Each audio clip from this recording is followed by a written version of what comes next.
I sat in my childhood living room during what my parents called an urgent family meeting. My younger brother Marcus fidgeted nervously in the worn leather recliner, while our parents, Janet and Robert, positioned themselves on the couch like judges delivering a verdict. With shocking casualness, they announced they were restructuring the family inheritance. My mother's voice remained steady as she revealed they planned to use my portion to pay off Marcus's gambling debts, totaling $300,000. I remained completely silent, letting them explain their reasoning while internally smiling. They had absolutely no clue I had transferred all designated assets into an irrevocable trust fund 6 months ago after discovering their favoritism patterns. The silence stretched across our family room as I processed what had just been announced. My mind immediately traveled back through decades of memories, each one now illuminated with crystal clarity. Growing up, I had always wondered why Marcus seemed to glide through life while I scrambled to prove my worth at every turn. Dale, we know this seems sudden. My father began adjusting his reading glasses with the same nervous habit he'd displayed since I was a child. But Marcus really needs our support right now. I watched my 26-year-old brother shift uncomfortably in his seat, avoiding direct eye contact with me. His sandy brown hair fell across his forehead in the same boyish way that had charmed our parents since childhood. Even now approaching 30, he still carried himself with the entitled confidence of someone who had never truly faced consequences. The thing is, my mother continued, her perfectly manicured fingers clasping and unclasping in her lap. You've always been so independent, sweetheart, so capable of handling everything on your own. The irony wasn't lost on me. My independence hadn't been a choice, but a necessity, born from years of watching my parents rush to solve every minor inconvenience in Marcus's life, while expecting me to figure everything out alone. Let me make sure I understand this correctly, I said, pulling out my phone and pretending to check the time while actually activating the voice recording app. You're planning to take my inheritance to pay Marcus's debts. Not take, Robert corrected quickly, redirect for the family's benefit. Marcus finally spoke up, his voice carrying that familiar whining tone I remembered from childhood. Dale, I know how this must sound, but I'm really in trouble here. These aren't just credit card bills or student loans. As he spoke, my mind cataloged every financial advantage he'd received over the years. The down payment for his house in the suburbs of Phoenix that I had assumed came from his teaching salary. The brand new Honda Accord that appeared in their driveway when he turned 23. The mysterious disappearance of his credit card debt that he'd mentioned in passing during a Christmas dinner 3 years ago. Fijais, Marcus received help with his house purchase, my mother explained as if reading my thoughts, and we've assisted with a few other expenses over the years. How much help? I asked, keeping my voice neutral while my internal calculator began working overtime. Well, Robert cleared his throat and reached for a manila folder on the coffee table. We covered the $20,000 down payment for the house, and we've been making his car payments for about 4 years now. That's roughly $30,000 there. Don't forget the credit cards, Marcus added miserably. They paid off about $45,000 in credit card debt last year. I felt my eyebrows raise despite my efforts to maintain a poker face. So you've already given him nearly $100,000. It wasn't given, Janet protested. It was invested in his future, in his stability. And my stability, the question slipped out before I could stop it. My parents exchanged glances. Honey, you bought your own condo. You started your own marketing business. You have that beautiful car you worked so hard for. You never needed our help the way Marcus did. The twisted logic hit me like a physical blow. I had worked 3 jobs through college while Marcus partied through a communications degree that our parents paid for entirely.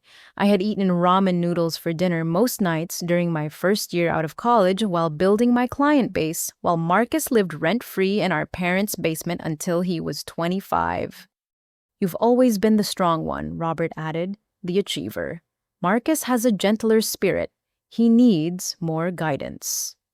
I looked at my brother, this gentle spirit who had somehow accumulated $300,000 in gambling debt while teaching middle school social studies. His salary couldn't have supported a fraction of that kind of spending, which meant every poker game, every casino visit, every online bet had been funded by our parents' generosity. "How long has this been going on?" I asked. "The gambling, I mean."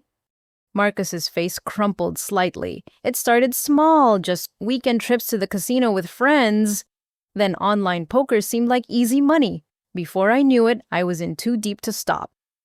"And you knew about this?" I directed the question to our parents. "We suspected something was wrong when he kept asking for money," Janet admitted, "but we thought it was just normal young adult financial struggles." Normal. I couldn't keep the disbelief from my voice. "You thought $95,000 in financial struggles was normal?" "You're being dramatic, Dale," Robert said, using the same dismissive tone he'd used when I complained about unfair treatment as a teenager. "Every family helps their children when they're struggling." I thought about my first year in business when I had nearly lost everything due to a client who defaulted on payment. I had mentioned it to my parents during a phone call, hoping for some emotional support or maybe advice.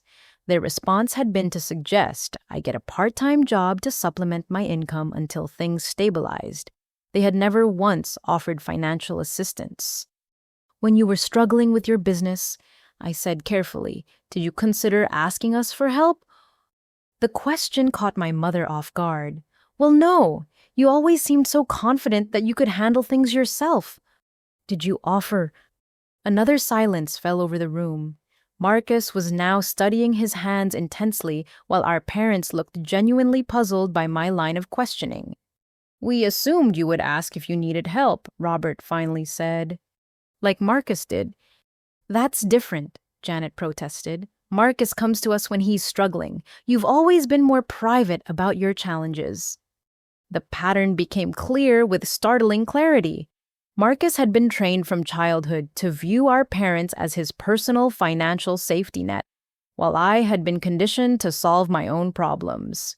When he struggled, it was a family crisis requiring immediate intervention. When I struggled, it was a character-building opportunity. I pulled up my phone's calculator and began adding figures. So the house down payment, car payments, credit cards, and now this gambling debt. We're talking about nearly $400,000 total that Marcus has cost this family. "It's not about cost," Janet said sharply. "It's about supporting family members who need help." "And the family member who didn't need help, what did she get?" My parents looked genuinely confused by the question, which somehow made it worse than if they had been deliberately unfair. "You got your independence," Robert said as if he was offering me a precious gift. "You got the satisfaction of building your own success." I felt something cold settle in my chest. They genuinely believed they had done me a favor by withholding support that could have made my early career significantly easier. They had convinced themselves that struggle was good for me, while comfort was necessary for Marcus. "And now you want to use my inheritance to continue supporting him." "To solve a crisis," Janet corrected. "This isn't about ongoing support. This is about getting Marcus out of a dangerous situation so he can start fresh." Marcus finally looked up at me, his eyes pleading. "Dale, I know I messed up. I know this isn't fair to you, but I really am scared. These people aren't just gonna write off this debt." For the first time since the conversation began, I felt a flicker of genuine concern for my brother. Beneath the favoritism and entitlement, there was real fear in his voice. "What exactly are you afraid of?" "Marcus, the people I owe money to, they're not banks or credit card companies. They're different." The room temperature seemed to drop several degrees as the implications of his words sank in.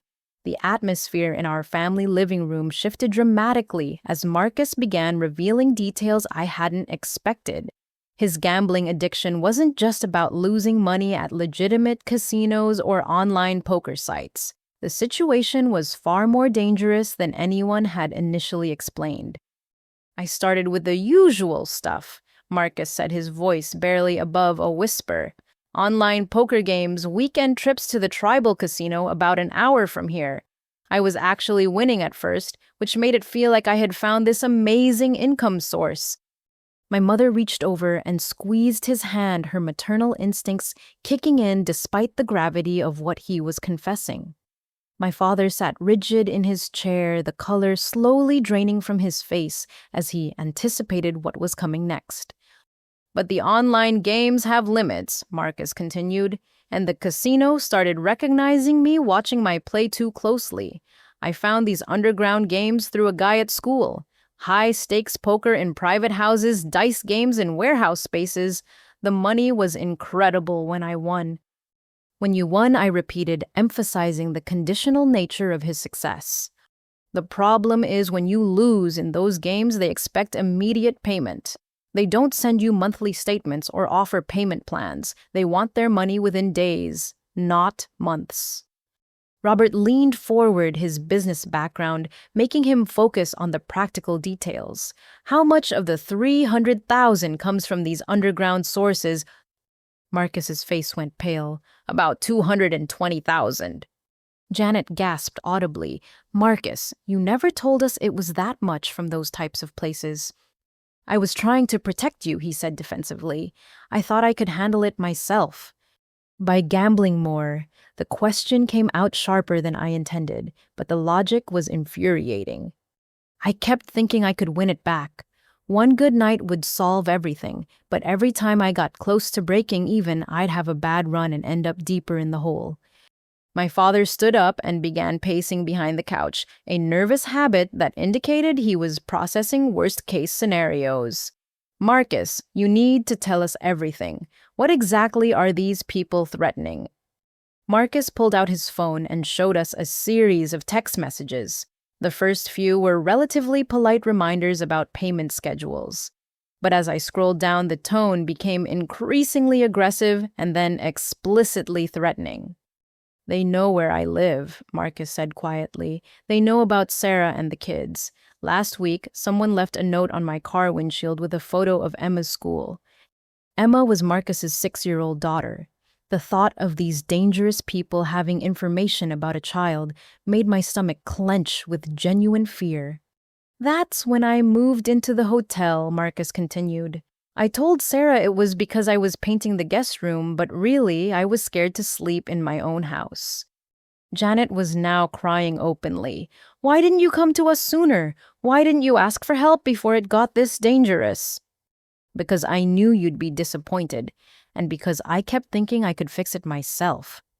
The irony wasn't lost on me that Marcus, who had received financial support his entire adult life, was still reluctant to ask for help when he truly needed it. Meanwhile, I had been conditioned to never ask for assistance, even when struggling with legitimate business challenges. Show me the breakdown, I said, extending my hand for the papers my father had been holding. Robert handed over a manila folder containing bank statements, loan documents, and what appeared to be handwritten IOUs. The organized nature of the documentation suggested this crisis had been brewing for months. The legitimate debt was spread across 4 credit cards, all maxed out at their limits. There was a personal loan from a bank that Marcus had apparently used to pay gambling debts 6 months earlier. The largest portion came from the underground sources documented in a series of increasingly desperate emails and text message screenshots. This email is from 3 days ago. I noted reading a message that referenced a payment deadline of Friday. That's this Friday, Marcus confirmed. Today is Tuesday. So you have 3 days to come up with over $200,000, or these people are going to escalate their threats. That's why we needed to have this family meeting now, Robert explained. We can't wait for normal legal processes or financial planning. This situation requires immediate action. I studied the documentation more carefully, noting dates and payment amounts. Marcus, this shows you've been making partial payments to these people for months. Where was that money coming from? Marcus glanced at our parents before answering. Mom and Dad have been helping with some of the payments. but they're running out of resources. Janet pulled out her own folder of bank statements. We've emptied our savings account. We took out a second mortgage on the house last month to make a large payment that bought us some additional time. You mortgaged your home. I felt genuine shock for the first time since this conversation began. We had to, Robert said. These people made it clear that delaying payment wasn't an option. I looked around the living room where I had grown up, realizing that my childhood home was now collateral in my brother's gambling disaster. The family photos on the mantle, the comfortable furniture, the sense of security I had always associated with this space had all been leveraged to enable Marcus's addiction. How much equity did you pull out of the house? $80,000, Janet admitted, but that was 6 weeks ago and it only covered part of what Marcus owed at the time. The debt kept growing, Marcus added miserably. I thought if I could just have one good weekend, I could pay everything back, and we'd be done with this nightmare. So you kept gambling with the money they gave you to pay off gambling debts, I said, trying to keep my voice level. I know how that sounds. I know it was stupid, but I was desperate, and desperation makes you do things that don't make logical sense. My father stopped pacing and sat down heavily in his chair. The point is, we're all in this situation now. These people aren't just threatening Marcus anymore. They've made it clear that they consider this a family debt. What does that mean exactly? I asked. Robert handed me a printed email that made my blood run cold. It was addressed to Marcus, but referenced our family by name, including details about my marketing business and my parents' retirement accounts. These people had done research on our entire family's financial situation. They see us as Marcus's financial backing, Janet explained. Since we've been making payments on his behalf, they assume we're responsible for the entire debt. I reread the email, noting the casual way it mentioned specific details about my business clients and my parents' home address. How did they get information about my business? Public records probably, Marcus said, or they hired someone to investigate. These aren't street-level bookies. They're organized and sophisticated. The scope of the threat was becoming clear. This wasn't just about Marcus's poor choices anymore. His gambling addiction had created a crisis that now endangered our entire family's financial security and physical safety. And your solution is to liquidate my inheritance to make this problem disappear. It's the only liquid asset large enough to cover the full amount, Robert said pragmatically. Our retirement accounts have penalties for early withdrawal, and we've already mortgaged the house. I felt a strange calm settling over me as I processed the full magnitude of what my family was asking. They wanted me to sacrifice my financial future to fix a problem created by decades of enabling Marcus's irresponsible behavior. The favoritism that had shaped my entire childhood was now expected to extend to bankrupting my own future security. What happens if I say no? The question hung in the air like a physical presence. My family members exchanged glances, and I could see they had already discussed this possibility. By Dale, my mother said carefully, we're hoping you won't say no. But the implication was clear. If I refused to sacrifice my inheritance, I would be held responsible for whatever happened next to our family. The weight of my family's expectation pressed down on me like a physical force as my mother launched into what I immediately recognized as a carefully planned emotional assault. Her tears were real, but the strategy behind them was unmistakable. You know, Dale, I've been thinking about this situation all week. Janet began, her voice taking on the tremulous qualities she used when she wanted to emphasize her vulnerability. And I keep coming back to what family really means.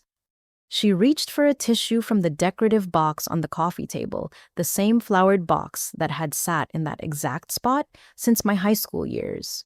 When your grandmother was dying, she used to talk about how proud she was that we had raised children who would take care of each other. She always said that blood was thicker than water. I felt the familiar tightness in my chest that accompanied my mother's guilt campaigns. She had been perfecting this approach for decades, always invoking dead relatives and abstract concepts of family loyalty when she wanted to manipulate my behavior. Marcus made mistakes. She continued dabbing at her eyes with practiced precision. But he's still your baby brother. He's still the little boy who used to follow you around the house begging you to play with him. The reference to our childhood was particularly calculated. Janet knew that some of my happiest memories involved playing elaborate games with Marcus when he was small and genuinely sweet. She was weaponizing nostalgia to make me feel guilty for not wanting to bankrupt myself for his benefit. Robert joined the campaign with his own approach, leaning forward and adopting the serious tone he used when discussing business matters. Dale, I need you to understand something about Marcus's situation. These aren't reasonable people we're dealing with. They don't care about our family dynamics or anyone's feelings. He pulled out his phone and showed me a photo that made my stomach lurch. It was Marcus's face, but barely recognizable due to severe bruising around his left eye and a split lip that had required stitches. This happened 2 weeks ago when he missed a partial payment deadline, Robert explained. They didn't hurt him permanently, but they made their message very clear. Next time, the consequences will be more severe. Janet's tears increased dramatically upon seeing the photo. I can't sleep at night knowing that someone hurt my baby like that, and knowing that they could hurt him worse. Or hurt Sarah and the kids. Marcus added, his voice breaking slightly. Sarah doesn't even know how bad this is. She thinks I borrowed money from a bank and fell behind on payments. If she knew the truth about who these people are, she'd take Emma and Jake and disappear. The mention of my nephew and niece added another layer to the emotional manipulation. Emma was 6 years old and thought I was the coolest adult in her life because I always brought her art supplies when I visited. Jake was only 3, still innocent enough to believe that all adults were fundamentally safe and reliable. Sarah's already talking about divorce, Marcus continued. She found some of the threatening messages on my phone last month. I told her they were from a legitimate collection agency, but she's not stupid. She knows something isn't right. My father pulled out another folder, this one containing what appeared to be a formal agreement with official letterhead. The truth is, Dale, we've already been in communication with Marcus's creditors. We've worked out a payment plan that would resolve everything permanently. You've been negotiating on my behalf without consulting me. We've been exploring options, Robert corrected, and we found a solution that works for everyone. The creditors are willing to accept the full payment of your inheritance as settlement for Marcus's debt. They'll provide written confirmation that the matter is closed forever. I felt a surge of anger that I struggled to keep contained. You promised them my money before asking if I was willing to give it. We told them we believed you would want to help your family, Janet said defensively. We never made any commitments without your approval. But you gave them reason to expect that approval. We gave them hope, she corrected. Hope that this family sticks together when times get tough. Marcus leaned forward in his chair, his expression more serious than I had seen since this conversation began. Dale, I know I don't deserve this help.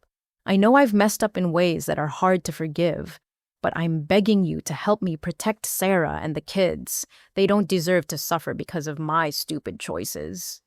The appeal to protect innocent family members was particularly effective because it contained genuine truth. Sarah had married Marcus believing he was a stable, responsible elementary school teacher. Emma and Jake had no understanding of their father's gambling addiction or the danger it had created for their family. If something happens to me, Marcus continued, Sarah becomes a single mother with 2 young children. She'll have to sell the house, probably move back in with her parents in Colorado. The kids will lose their friends, their school, their sense of security. And if something happens to Sarah or the children because of your debt, Janet added, her voice rising with genuine terror, I don't think any of us could live with ourselves. The manipulation was masterful in its combination of genuine concern with emotional blackmail.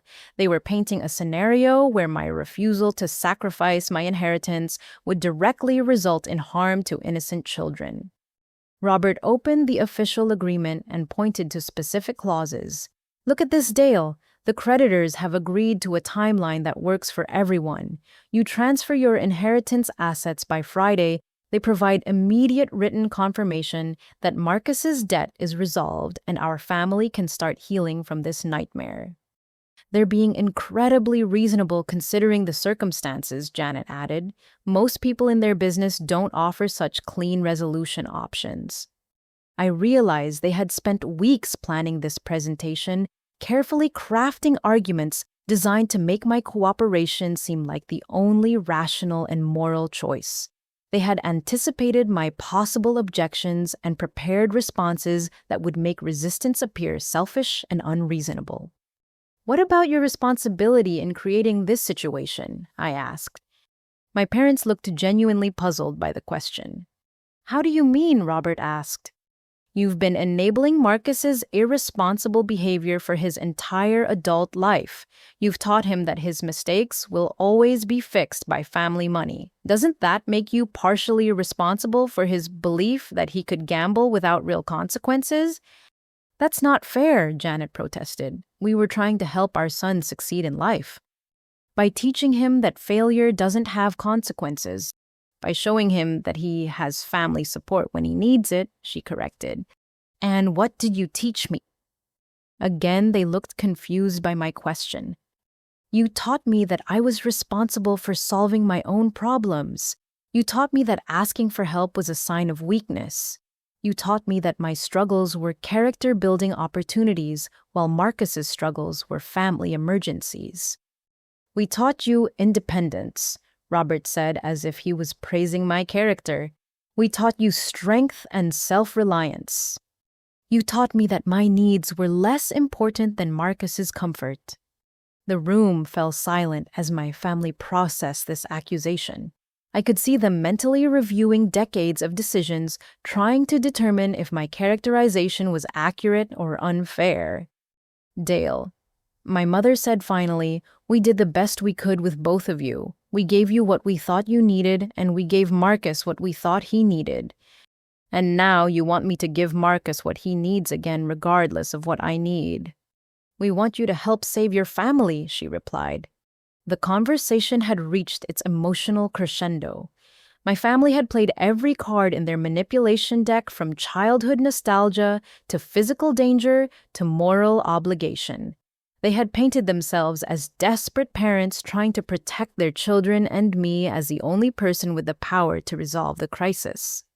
The terrible truth was that some of their arguments were valid. Marcus was genuinely in danger, and by extension, so were his wife and children. The threat was real, and my inheritance was indeed large enough to make the problem disappear permanently. But underneath their legitimate concerns lay decades of favoritism, enabling and emotional manipulation that had shaped every family interaction since childhood. They were asking me to perpetuate the same unfair dynamic that had defined my entire relationship with them. As I sat in that living room surrounded by family members who genuinely loved me but had never truly seen me as an equal to Marcus, I realized that this moment would define the rest of our relationships. Whatever decision I made would establish whether the pattern of favoritism would continue or finally be broken. As the emotional intensity reached its peak, my parents seemed to realize that pure guilt and manipulation might not be sufficient to secure my cooperation. They shifted tactics, beginning what I immediately recognized as an attempt to rewrite our family's history in a way that would justify their current demands. You know, Dale, my father began settling back into his chair with the confident posture of someone about to deliver what he believed was a compelling argument. I've been thinking about how we raised you kids, and I'm really proud of what we accomplished. He gestured around the living room as if the familiar surroundings supported his narrative. We managed to raise two very different children who both found success in their own ways. You, with your business acumen and independence, Marcus, with his creativity and social skills. I felt my internal alarm system activate as Robert continued building his revisionist history. Looking back, I can see how our parenting approach was perfectly tailored to each of your personalities and needs. For instance, Janet jumped in, picking up the thread seamlessly. We always knew you were destined for business success. Even as a little girl, you were organizing neighborhood car washes and lemonade stands. You had this natural, entrepreneurial spirit that just needed encouragement. The implication was clear: my success was somehow inevitable, and therefore didn't require the same level of parental investment that Marcus had needed. They were retroactively framing their neglect of my financial struggles as wise parenting that fostered my natural abilities. I remember when you started your marketing business. Robert continued, his voice taking on the tone of a proud father reminiscing about his daughter's achievements. You had such a clear vision and such determination. We knew that interfering with your journey would only rob you of the satisfaction of building something entirely your own. I bit back the urge to remind him that during those early months when I was struggling to establish my client base, I had mentioned several times how much a small loan would help with business expenses. Their response had been suggestions about where I might find part-time work to supplement my income. "And we were right," Janet added with satisfaction. "Look at what you've accomplished. A thriving business, financial independence, that beautiful condo in the Arts District. You should be proud of what you've built without anyone else's help." The twisted logic was breathtaking. They were taking credit for my success, while simultaneously arguing that my success proved I had never needed their help. Meanwhile, Marcus's repeated failures were evidence that he needed continued support and intervention. Marcus, on the other hand, Robert said, his tone becoming more gentle and protective, has always been more sensitive to life's challenges. He needed more guidance, more emotional support, more reassurance that his family would be there when things got difficult. "He has such a kind heart," Janet added, looking at my brother with the expression she reserved for discussing wounded animals or natural disasters. "Sometimes, people with generous spirits get taken advantage of in this harsh world." I watched Marcus during this character assassination disguised as praise, wondering if he realized they were essentially arguing that he was too weak and naive to function as an independent adult. He seemed to accept their characterization as accurate, nodding along with their description of his vulnerability. "The point is," Robert continued, "we gave both of you exactly what you needed to become the people you are today. You needed challenges and independence to develop your strength. Marcus needed support and understanding to develop his confidence. And now Marcus needs our help one more time to get past this difficult period," Janet added, "after which he'll be able to stand on his own, just like you do." The promise that this financial rescue would be the last one was particularly laughable, given that they had been making similar promises about Marcus for over a decade. Each previous bailout had been framed as a temporary intervention that would set him up for permanent independence. "Well, I'm curious," I said, pulling out my phone and pretending to review my calendar, while actually preparing to take detailed notes about the timeline of Marcus's financial independence. My parents looked puzzled by the question. "Well, when Marcus graduated college 8 years ago, you paid off his student loans because you said starting his career debt-free would help him establish financial stability." "That's right," Robert agreed. "It was an investment in his future. Then, when he wanted to buy his house 5 years ago, you provided the down payment because you said home ownership would teach him responsibility." "Exactly," Janet nodded. "Building equity is important for young adults." "Then, 3 years ago, you paid off his credit cards because you said eliminating high-interest debt would free up his income for responsible financial planning." Marcus shifted uncomfortably as I recited this history, perhaps realizing for the first time how the pattern looked from an outside perspective. "And last year, you took out a second mortgage on your home to make partial payments on his gambling debts because you said it would buy him time to address his addiction." "We were trying to protect the family," Robert said defensively. And now you want to liquidate my inheritance because you say this will finally solve his problems permanently. The room fell silent as the pattern became undeniable. Every previous intervention had been justified as the solution that would end Marcus's financial dependency, but instead had simply enabled the next crisis to grow larger. This situation is different, Janet insisted. This isn't about Marcus's spending habits or poor financial planning. This is about dangerous people who could hurt our family. But the dangerous people exist because of Marcus's spending habits and poor financial planning, I pointed out. This crisis didn't appear out of nowhere. You're being unfair, Marcus said, speaking up for the first time in several minutes. I never asked them to mortgage their house or empty their savings. They made those choices to protect me. But you accepted their help. Of course I did. They offered and I was desperate. And when this inheritance money pays off your current debts, what will prevent you from creating new ones? Marcus looked genuinely offended by the question. I'm not going to gamble anymore. I've learned my lesson. You've learned your lesson before, I reminded him. After the credit card intervention, you promised you were done with risky financial behavior. This is different because the consequences are different, he argued. I've seen what happens when gambling gets out of control. But you've also seen what happens when gambling gets out of control, I pointed out. The consequences didn't stop you from continuing to gamble even after our parents mortgaged their home to pay your debts. The logic was inescapable, and my family's discomfort with it was visible. They had built their entire justification around the premise that this final payment would solve everything, but their own history proved that financial bailouts only enabled larger future crises. Dale, my father said, his voice taking on a more authoritative tone, I understand your concerns about rewarding irresponsible behavior, but sometimes practical considerations have to outweigh theoretical principles. What's practical about enabling an addiction? What's practical is keeping this family safe from dangerous people who don't care about our internal dynamics or moral lessons. He had a point, and I could see that all three of them recognized the strength of this argument.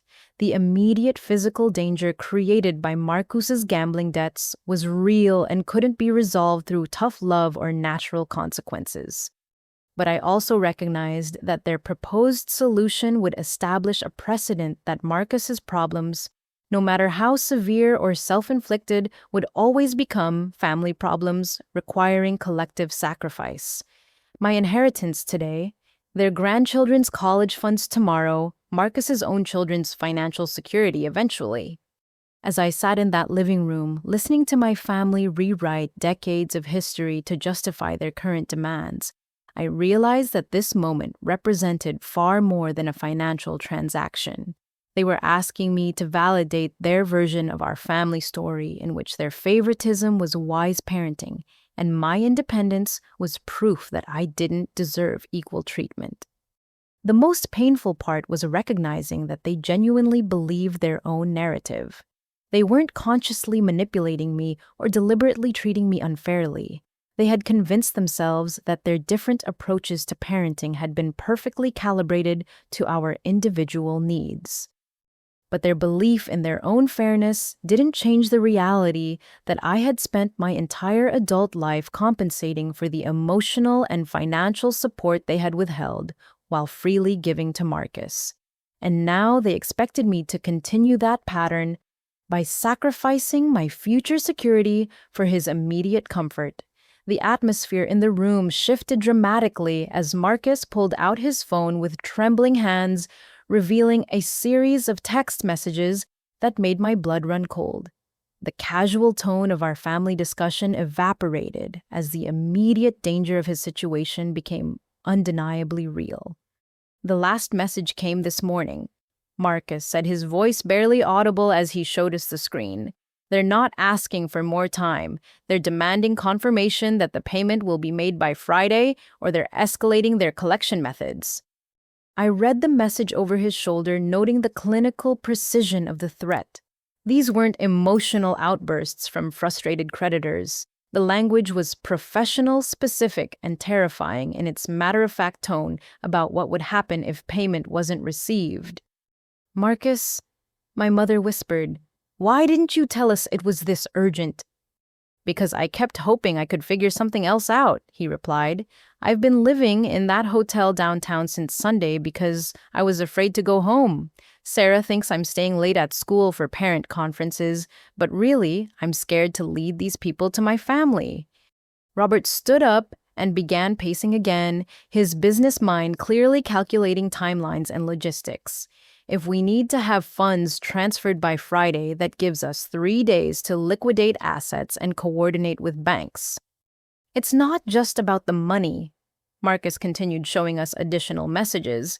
"They want confirmation by tomorrow night that the payment is coming. They said if they don't hear from me by Wednesday evening, they're going to assume I'm trying to avoid payment and they'll take alternative measures." "What kind of alternative measures?" I asked, though I suspected I didn't want to know the answer. Marcus scrolled through his messages and found a photo that made Janet gasp audibly. It showed the exterior of Emma's elementary school with a timestamp from earlier that morning. Someone had been watching my 6-year-old niece's daily routine. "They know her schedule," Marcus said, his voice breaking. "They know she gets dropped off at 7:30 and picked up at 3:15. They know which classroom she's in and which playground she uses during recess." The threat to my niece transformed this from a financial crisis into something far more urgent and personal. I felt a protective rage building in my chest that had nothing to do with family dynamics or inheritance disputes. "Have you contacted the police?" I asked. "With what evidence?" Robert responded pragmatically. "These messages are carefully worded to avoid explicit threats. They're not saying they'll hurt Emma, they're just demonstrating that they know where to find her." And besides," Marcus added miserably, "involving law enforcement would only make things worse for everyone. These people have lawyers and legitimate business fronts. They know how to operate just inside the boundaries of what police can actually prosecute." My father opened his laptop and showed us a spreadsheet he had apparently been working on throughout this crisis. "I've calculated the exact logistics of liquidating your inheritance funds. Your trust account can be accessed through emergency provisions if we file the proper paperwork tomorrow morning." "What emergency provisions?" I asked, feeling a chill run down my spine. "Family financial emergency clauses," Robert explained. "Most inheritance trusts include provisions for immediate access in cases of documented family crisis." I felt my carefully constructed protection beginning to crumble. "You've researched the terms of my trust fund." "We've consulted with a lawyer about our options," Janet admitted. "We needed to understand what resources were actually available to help Marcus." The revelation that they had been investigating my financial arrangements without my knowledge added another layer to their presumption.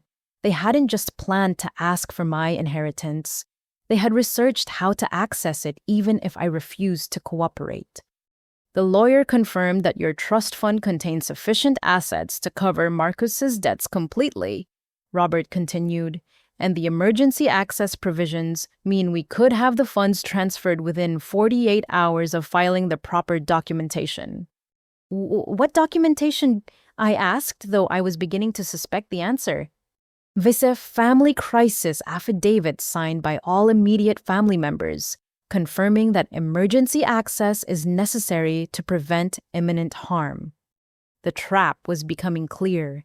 They needed my signature to access my trust fund, but they had structured the situation so that refusing to sign would make me directly responsible for whatever happened to Marcus's family. Marcus showed us another message, this one containing a photo of his hotel room door with a note slipped underneath. "This was waiting for me when I got back from dinner last night.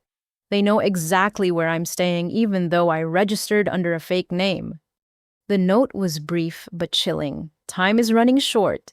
We hope your family meeting goes well." They know about this conversation, I realized aloud. "They've been monitoring our communications for weeks," Robert confirmed. The lawyer explained that these organizations typically conduct surveillance on their debtors' families to understand available resources and pressure points. Janet was now crying openly as the full scope of the threat became clear. They know about all of us. They know where we live, where we work, where the grandchildren go to school. And they're waiting to see if we can resolve this internally, Marcus added.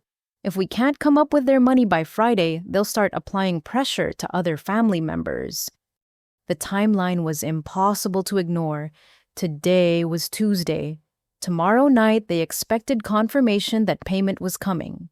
Friday afternoon, the money needed to be in their accounts. And throughout this entire process, they would be watching our family's every move. There's something else, Marcus said quietly, pulling up a final message thread. Sarah's been getting strange calls at work, hang-ups mostly, but yesterday, someone asked the school secretary detailed questions about her daily schedule. The threat to Marcus's wife added another dimension to the crisis. Sarah worked as a third-grade teacher at the same elementary school Emma attended. The idea that these dangerous people were monitoring both my sister-in-law and my niece during their normal daily routines was absolutely terrifying. Sarah doesn't know any of this, I asked. She knows something's wrong, but she thinks it's just financial stress from normal debt, Marcus replied. If she knew the truth about who these people are and what they're capable of, she'd take the kids and disappear immediately. Maybe she should, I suggested. And go where? Robert asked pragmatically. If these people are sophisticated enough to track Marcus to a hotel registered under a false name, they're sophisticated enough to find Sarah's family in Colorado or anywhere else she might run. The scope of the threat was becoming overwhelming. This wasn't just about Marcus's gambling addiction anymore. His poor choices had created a situation where multiple innocent family members were now in real physical danger with nowhere to run and no legitimate authorities who could provide protection. The other problem, Janet added quietly, is that we've already made partial payments that established our family's financial responsibility for Marcus's debt. In their view, we're not innocent bystanders anymore. We're guarantors who have been making good faith payments toward the balance. I reviewed the documentation again, noting the pattern of payments from my parents' accounts over the past several months. How much have you already paid? Nearly $100,000, Robert admitted, between emptying our savings and the home equity loan. The terrible irony was that my parents' attempts to protect Marcus had actually made the situation more dangerous for everyone. By making substantial payments, they had demonstrated that our family had significant financial resources and was willing to pay Marcus's debts. So in their minds, we're not just Marcus's family, I realized. We're his financial backers who have been funding his gambling and are responsible for making good on his losses. Exactly, Marcus confirmed. And since they know about your business and this inheritance, they see the family as having enough resources to pay the full amount immediately. The pressure was building toward an inevitable conclusion. My family had accidentally established legal and practical responsibility for Marcus's debts through their well-intentioned attempts to help him. Now, everyone was trapped in a situation where my inheritance appeared to be the only solution large enough and liquid enough to resolve the crisis before Friday's deadline. As I sat in that living room processing the complex web of threats and obligations that surrounded us, I realized that my carefully planned financial protection was about to be tested in ways I had never anticipated. The trust fund I had established to prevent family manipulation was now the only thing standing between my loved ones and very real physical danger. The timeline was closing rapidly, and every hour of delay increased the risk to innocent family members who had no involvement in creating this crisis. Whatever decision I made would have to be made quickly under tremendous pressure and with life-altering consequences for everyone I cared about. The weight of the ticking clock had fundamentally changed the atmosphere in our family living room. What had begun as a discussion about inheritance had transformed into something approaching a hostage negotiation with my family's safety hanging in the balance of my decision. My father closed his laptop and looked directly at me with an expression I had never seen before. It wasn't the familiar disappointment he showed when I challenged family decisions or the mild frustration he displayed when I questioned Marcus's treatment. This was something harder and more desperate. No, he said, his voice carrying a finality that made everyone in the room sit up straighter. I need you to understand something clearly. This isn't a request anymore. The words hung in the air like a physical threat, and I felt my stomach drop as I realized we had crossed a line from which there would be no return.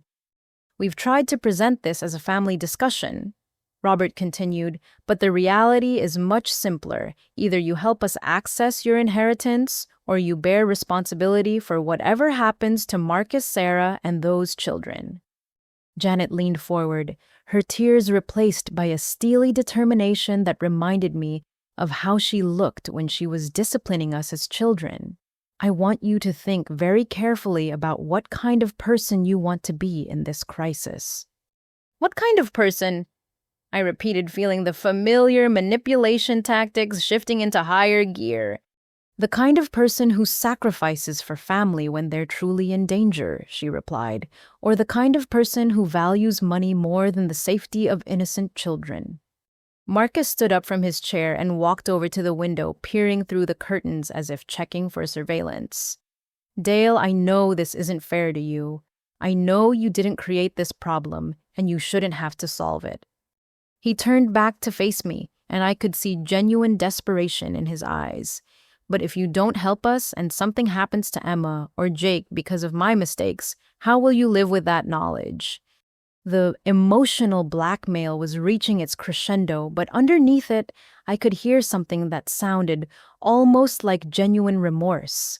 For the first time since this conversation began, Marcus seemed to understand the full weight of what he was asking me to sacrifice.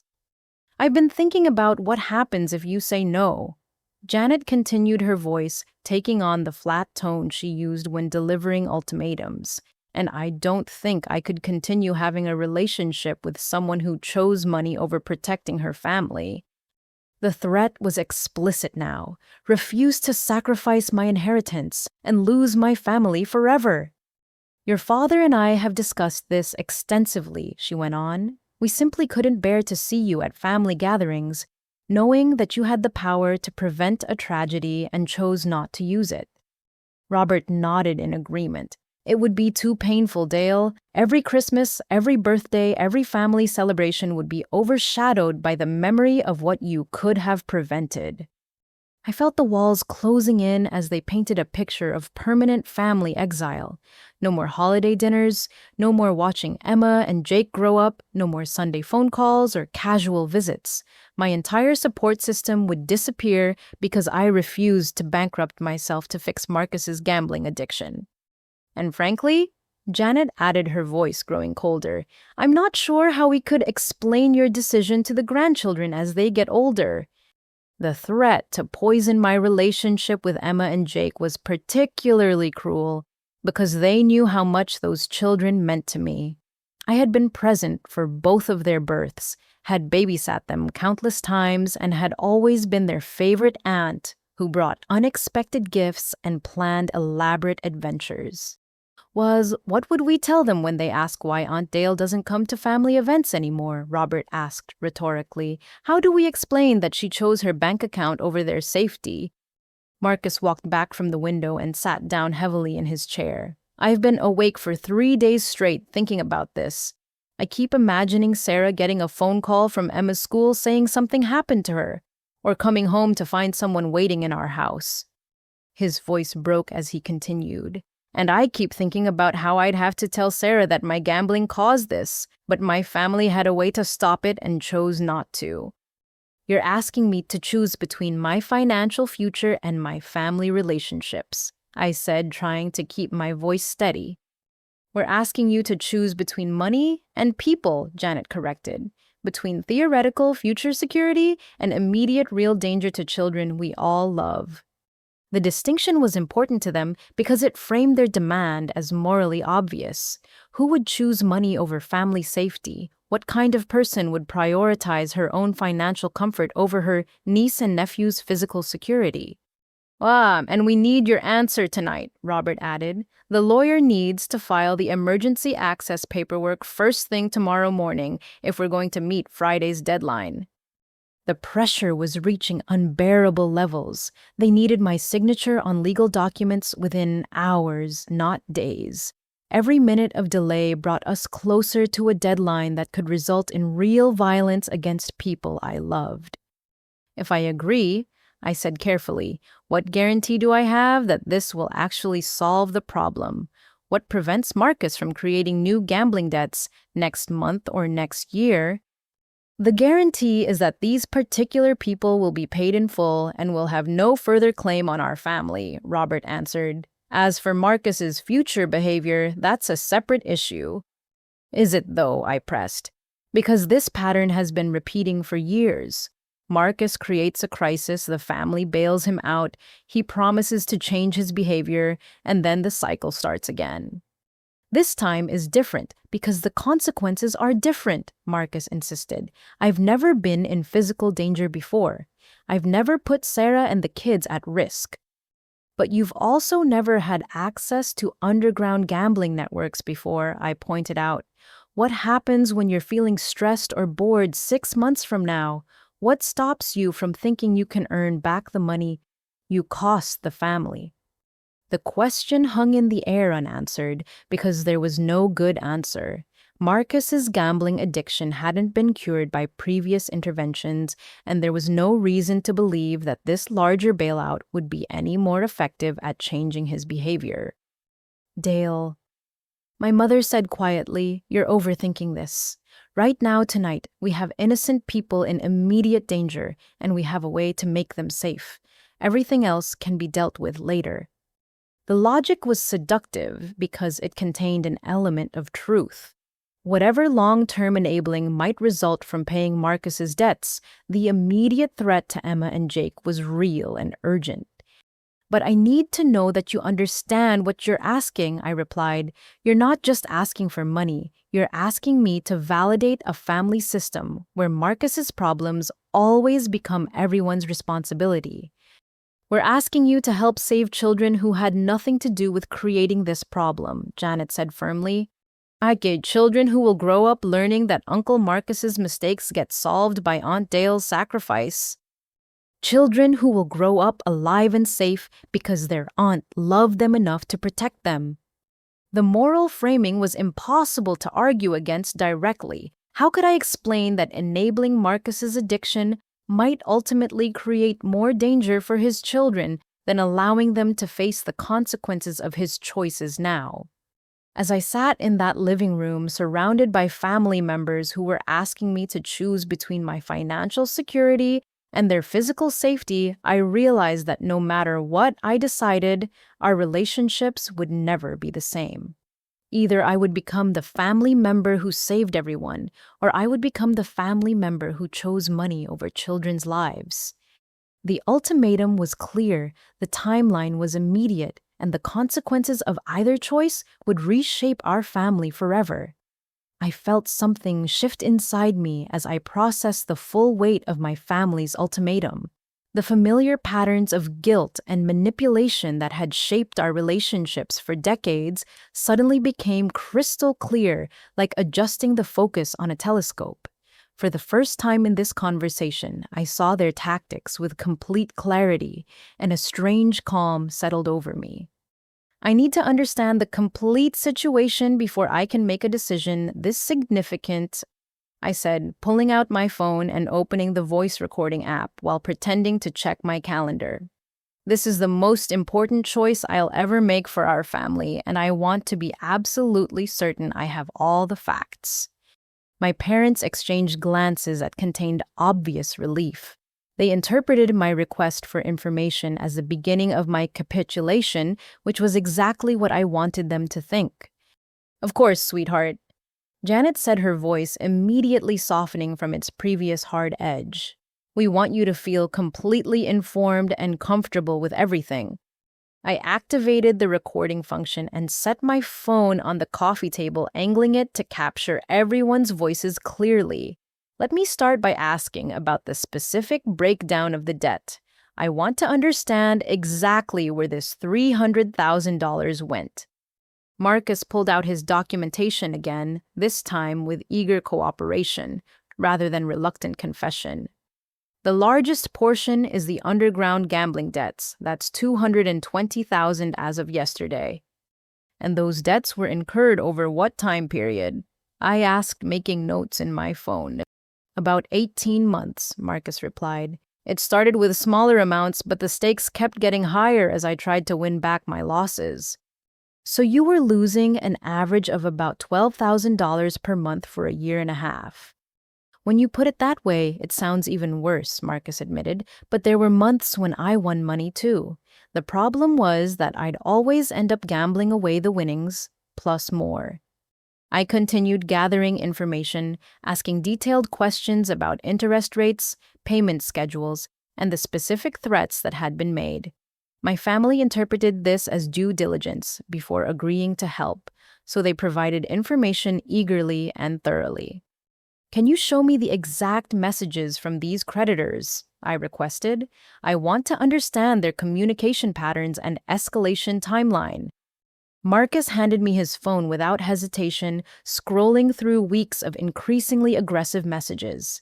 I took photos of the most threatening ones, ostensibly for my own records, but actually building documentation of the situation. Whoa, and Robert, can you walk me through the payment plan you've negotiated? I asked my father. I want to understand exactly how my inheritance would be distributed to resolve this crisis.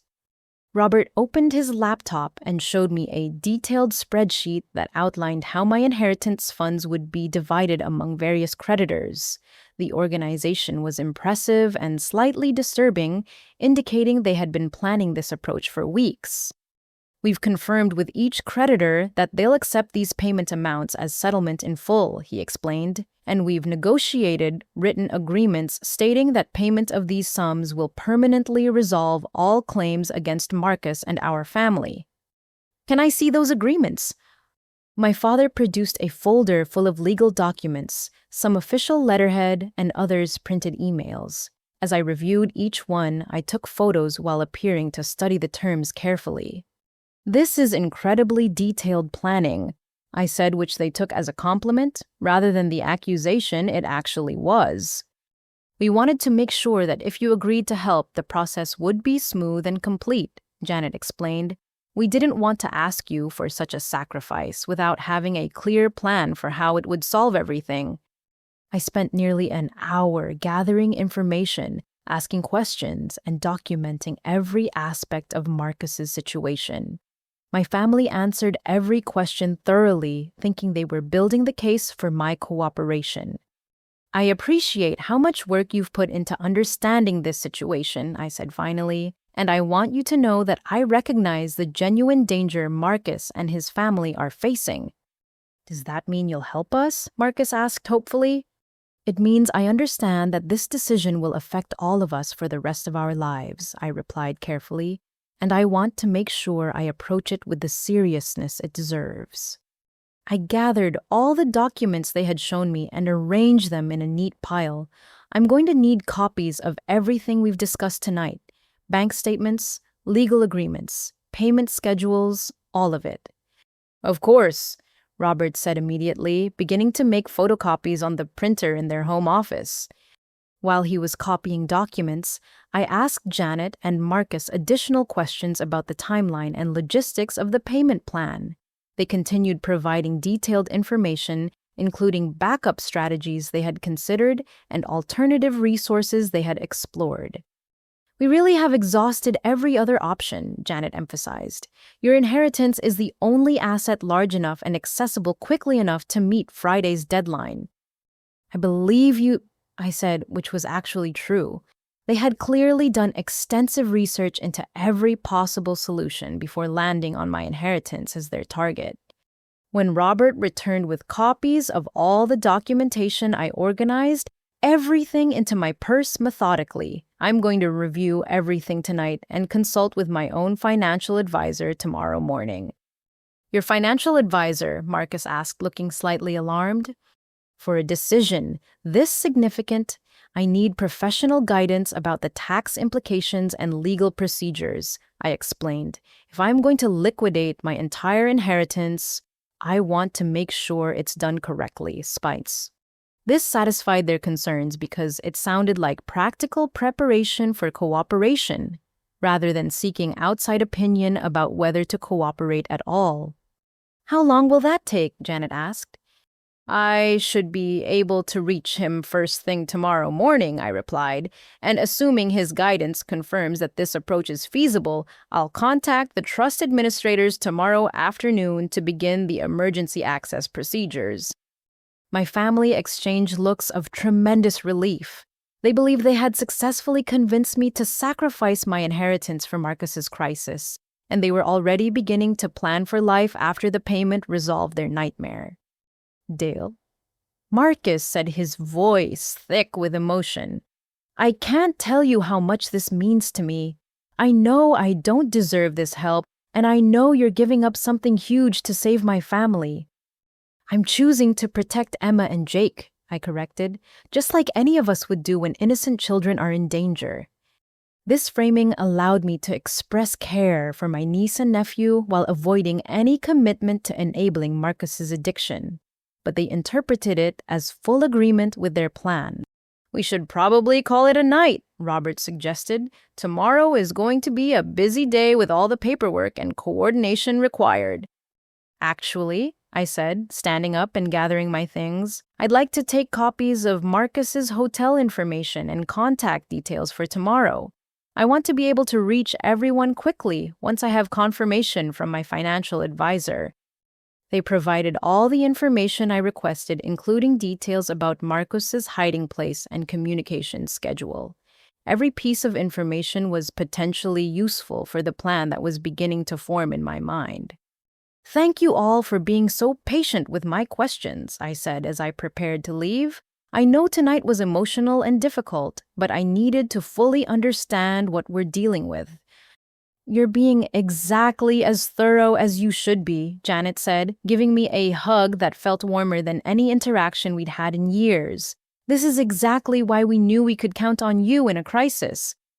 As I walked to my car, I felt the weight of the evening's revelations settling into my mind. I had the documentation I needed, the timeline I was working with, and a clear understanding of exactly how my family viewed my role in solving Marcus's problems. But most importantly, I had recorded evidence of everything they had told me, including admissions about decades of financial favoritism and detailed descriptions of their manipulation tactics. The conversation that was supposed to secure my cooperation had actually provided me with everything I needed to take control of the situation entirely. Tomorrow would bring the next phase of this crisis, but tonight I finally had clarity about who I was dealing with and what needed to be done. I returned to my condo that evening with a briefcase full of documentation and a recording that captured every detail of my family's manipulation campaign. But instead of the defeated resignation they expected, I felt a cold determination settling into my bones. They thought they had won, which gave me exactly the advantage I needed. The next morning, I called my family at exactly 9 o'clock, knowing they would be anxiously waiting by their phones for confirmation that I had spoken with my financial advisor. I've spent all morning working through the details with my advisor and the trust administrators. I began infusing my voice with the exhausted resignation of someone who had been convinced to make a terrible but necessary sacrifice. "Oh, Dale," my mother said, and I could hear tears of relief in her voice. Thank you so much." "The process is more complicated than I initially realized," I continued, "but it's definitely possible. We can have the funds transferred by Thursday afternoon, which should meet Friday's deadline with time to spare." "That's incredible news," Robert said, his voice lighter than it had been in weeks. "What do you need from us to make this happen?" I need detailed banking information for where the payments should be sent, I replied. Account numbers, routing numbers, exact names for each creditor. Everything has to be absolutely precise for transfers this large. Marcus immediately began gathering the information, reading account details over the phone while I pretended to write them down.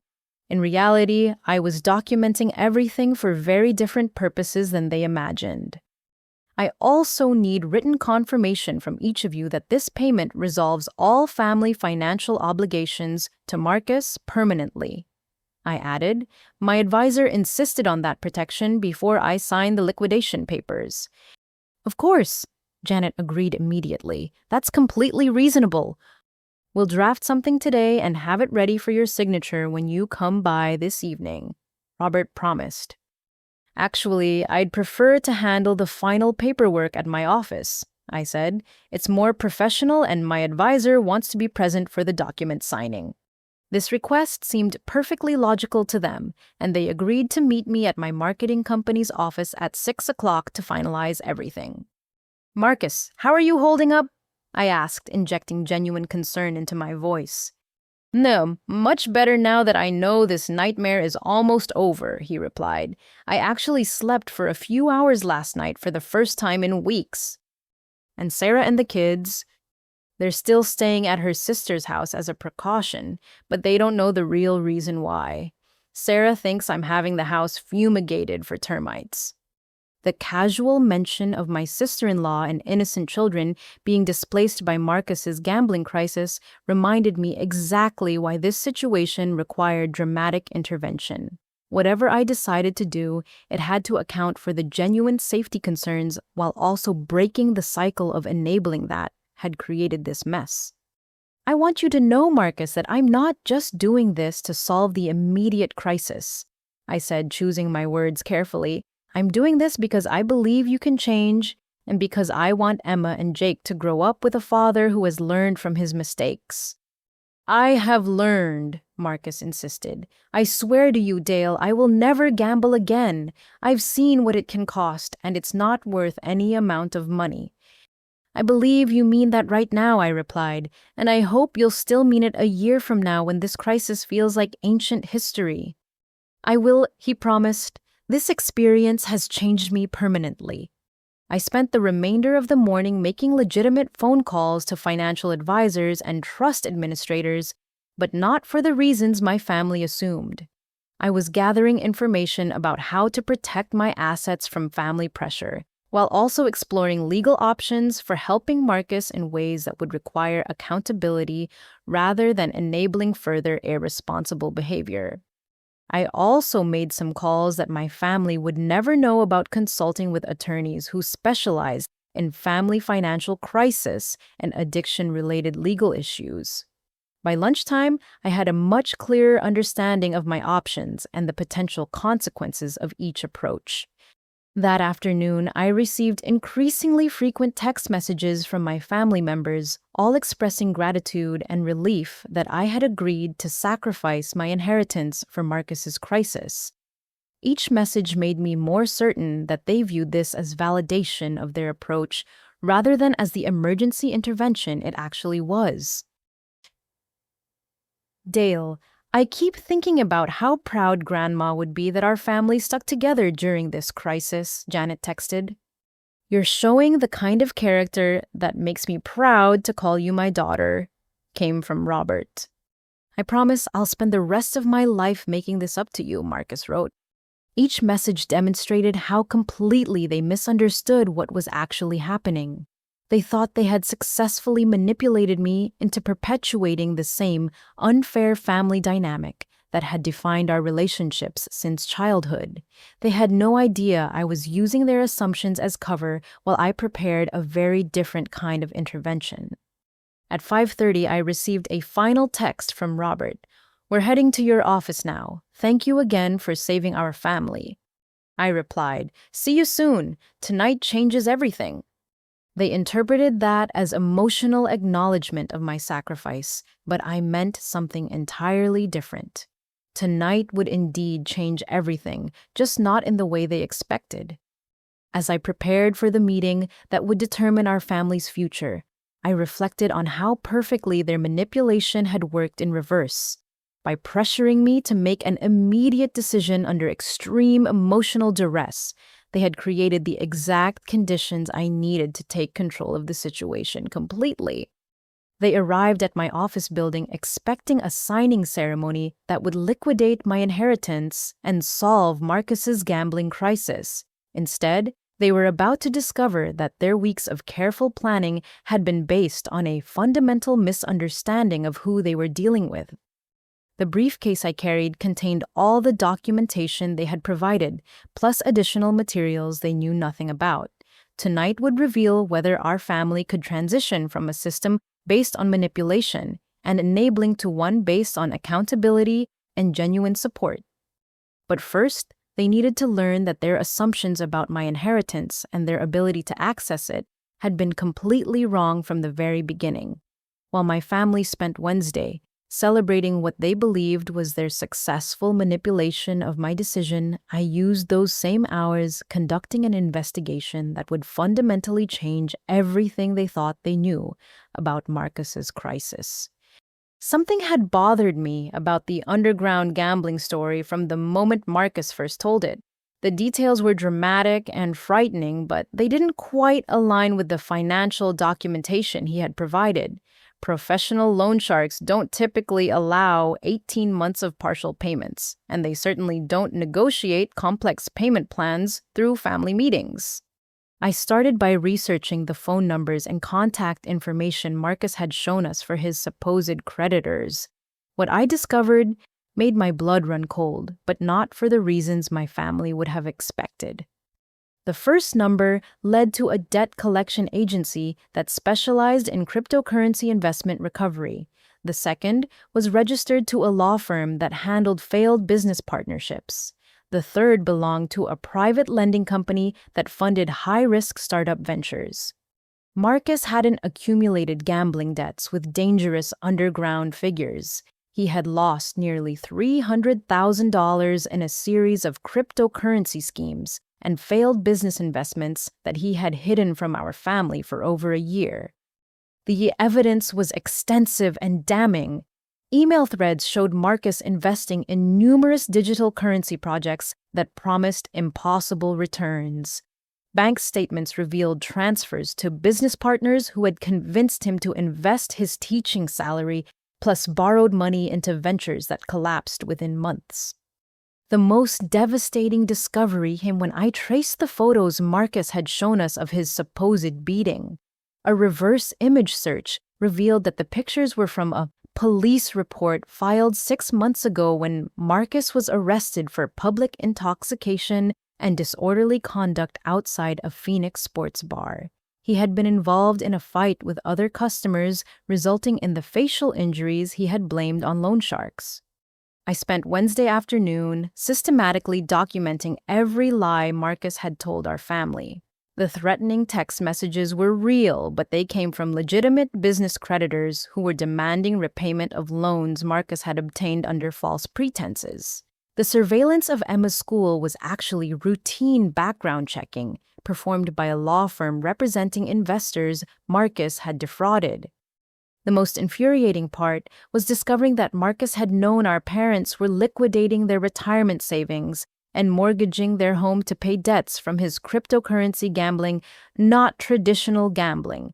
He had allowed them to believe he was a victim of predatory loan sharks rather than admit he had made a series of catastrophically bad investment decisions. But the investigation revealed something even more disturbing than Marcus's lies. I found evidence that he had been researching my business finances and inheritance arrangements for months, gathering information about my trust fund structure and emergency access provisions long before this supposed gambling crisis reached its climax. Email drafts on his laptop showed that he had been planning to request family financial assistance for his investment losses since early spring. The gambling addiction story was a carefully constructed cover that would generate more sympathy than admitting he had lost the family's money on get-rich-quick schemes. The timeline of his deception was staggering. While our parents were sacrificing their financial security to protect him from imaginary violent criminals, Marcus was continuing to invest borrowed money in new cryptocurrency projects. Some of the supposed debt payments they had made were actually funding additional investment schemes rather than reducing his obligations to creditors. By Wednesday evening, I had a complete picture of Marcus's actual financial situation.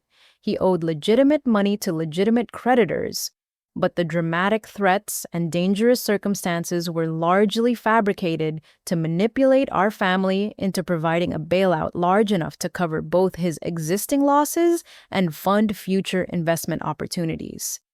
The revelation that Marcus had been systematically lying to our parents while they sacrificed their own financial security for his protection was almost too painful to process. They had believed they were saving their son from violent criminals, when actually they were funding his ongoing financial irresponsibility. But the evidence also revealed something about my parents that was equally disturbing. Even if Marcus's gambling story had been completely true, they had spent weeks planning to access my inheritance without my knowledge or consent. The legal research they had conducted into emergency trust fund provisions showed that they had been prepared to force my cooperation regardless of my wishes.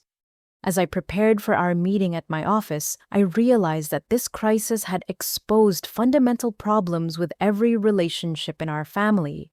Marcus's willingness to lie to people who were sacrificing everything to help him, our parents' willingness to steal my inheritance, to enable his addiction, and everyone's assumption that my financial security was less important than Marcus's immediate comfort.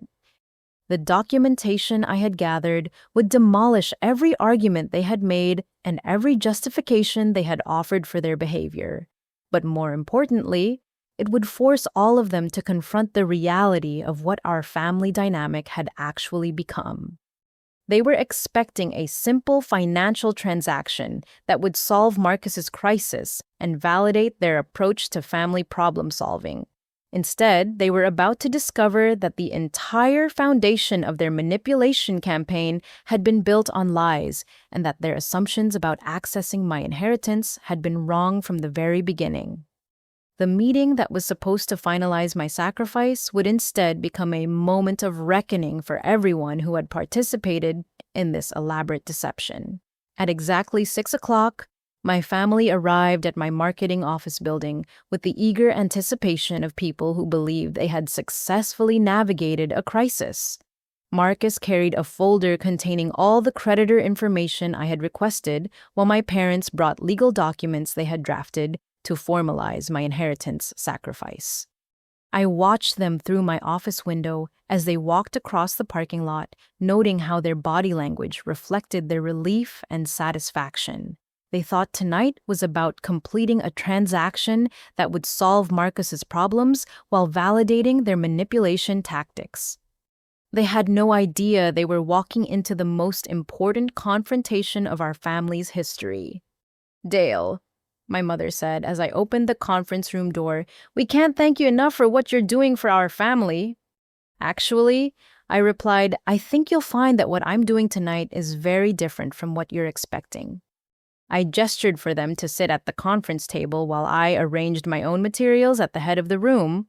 The briefcase I opened contained not just the documents they had provided, but extensive additional research they knew nothing about. "Before we discuss any financial arrangements," I began, "I need to share some information I've discovered since our meeting Tuesday night." My family exchanged glances, but they still appeared confident that whatever I had learned would only reinforce their arguments for urgency and family cooperation. "Marcus," I said, looking directly at my brother, "I spent yesterday researching the creditors you've described and the timeline of your supposed gambling addiction." Something in my tone caused Marcus to shift uncomfortably in his chair, but my parents remained focused on the stack of legal papers they had prepared for my signature. "What I discovered is that virtually everything you've told us about this crisis has been a lie." The words hit the room like a physical blow. My father's pen froze halfway to the signature page, my mother's face went pale, and Marcus looked like he was about to be sick. "I don't understand," Janet said weakly. The underground gambling story, the violent loan sharks, the threats against Emma's school, even the photos of Marcus's supposed beating, all fabricated or misrepresented to manipulate this family into providing a financial bailout. I opened my laptop and began displaying the evidence I had gathered. Bank statements showing cryptocurrency investments, email chains with failed business partners, and law firm correspondence about legitimate debt collection procedures. "Marcus hasn't been gambling with dangerous criminals," I continued. "He's been investing in cryptocurrency schemes and high-risk business ventures that collapsed, losing not just his own money, but substantial amounts he borrowed under false pretenses." Marcus finally found his voice. "Dale, you don't understand the whole situation." "Actually, I understand it perfectly." I displayed screenshots of his email drafts planning this manipulation campaign. "You've been planning to request family financial assistance since early spring, and you constructed the gambling crisis story because you knew it would generate more sympathy than admitting you lost our parents' retirement money on get-rich-quick schemes." The silence that followed was devastating. I watched my parents process the realization that they had mortgaged their home and emptied their savings to fund their son's continued financial irresponsibility rather than protect him from violent criminals. "What's the most disgusting part," I continued, "is that while mom and dad were sacrificing their financial security to save you from imaginary dangers, you were using some of their money to fund additional cryptocurrency investments." Janet began crying, but these weren't the manipulative tears she had used Tuesday night. These were the broken sobs of someone discovering that her sacrifice had been based on lies. "But there's something else you all need to understand," I said, opening a different folder. "Even if Marcus's story had been completely true, you would never have been able to access my inheritance to solve this crisis." I placed a legal document on the table that made my father's face go ashen. 6 months ago, I transferred all assets designated as my inheritance into an irrevocable trust fund specifically designed to prevent family financial manipulation. Robert picked up the document and read it with the focused attention of someone hoping to find loopholes in language he didn't want to understand. "This trust," I explained, "can only be accessed by me only for purposes I define and only through procedures that require no input or agreement from any family member." "But the emergency access provisions," my father said weakly, referencing the legal research they had conducted without my knowledge. "Don't exist in this trust structure," I replied. "The attorneys who drafted these documents were specifically instructed to eliminate any possibility of external pressure or family crisis overriding my individual control."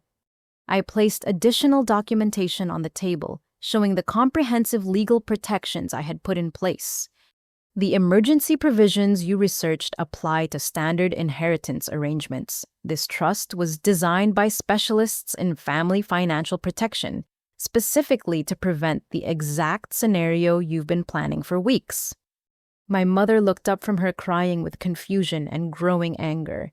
"You've been lying to us this whole time." "I've been protecting myself from exactly the manipulation campaign you've been conducting," I corrected. "And I've been gathering evidence of your willingness to steal my inheritance without my consent."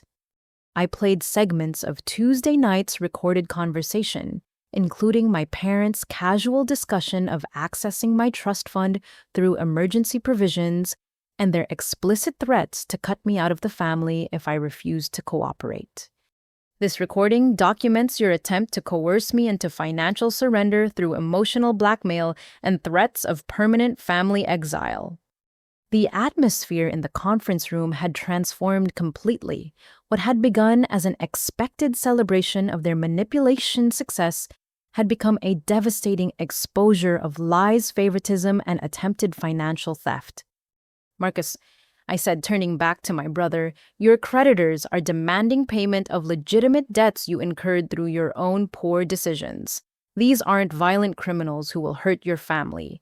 These are business partners and investment companies who want the money you borrowed and lost.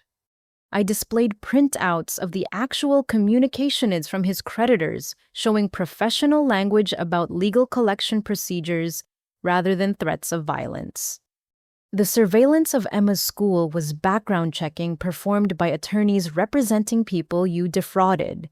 The threatening messages are standard debt collection communications.